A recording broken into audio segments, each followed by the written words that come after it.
Hello snowboarders of the internet, I'm TC and today we will be reviewing the Nitro Squash. This board does have Nitro's true camber profile, which means you have camber from the tip all the way to the tail, so you get that nice camber response and snap to it. This board comes in the size 153, 156, 159, and 163 wide.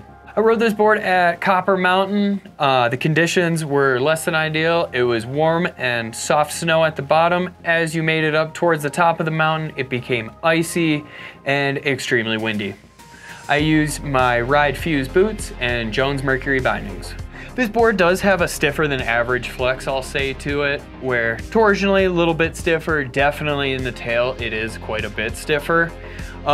Where the nose does have some stiffness to it, but not quite as much as the tail. It is fairly stable. I would say it's more lively than it is damp, where you can really lean into those turns and not have to worry about it washing out on you. When it comes to ollieing and popping on this board, it does have that stiffer tail to it. So when you go to ollie or pop it, you're definitely going to want to exaggerate that motion just a little bit more just to get everything out of the board. When you go to throw a butter on this, you're going to want to focus more towards the nose there. The tail is very stiff on it, so you don't get a lot of play out of it as much as you'd probably like to on a butter. The nose, however, does have a nice big surface for you to really press on it, load it up, and pop out of that butter so you can really switch back and forth. When it comes to carving this board, most of your power is coming from that back foot there with that stiffer tail.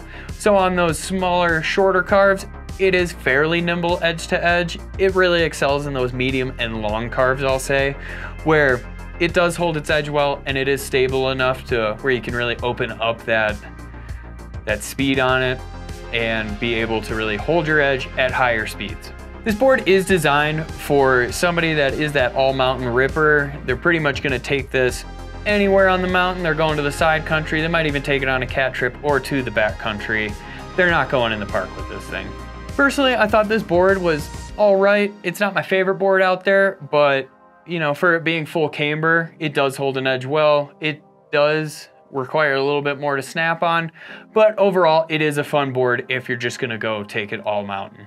The comparable boards for this would be the Battalion Party Wave, the Spring Break Slush Slasher, and the Ride Psycho Candy. The bindings I would recommend putting on this would be the Nitro Team, the Now Select Pros, and the Union Force. This has been my review of the Nitro Squash. Do you agree? Do you disagree? Do you own one? Are you gonna buy one? Leave a comment down below. I wanna know what you guys have to say. If you're new here, make sure to subscribe. Click that bell, turn on those notifications.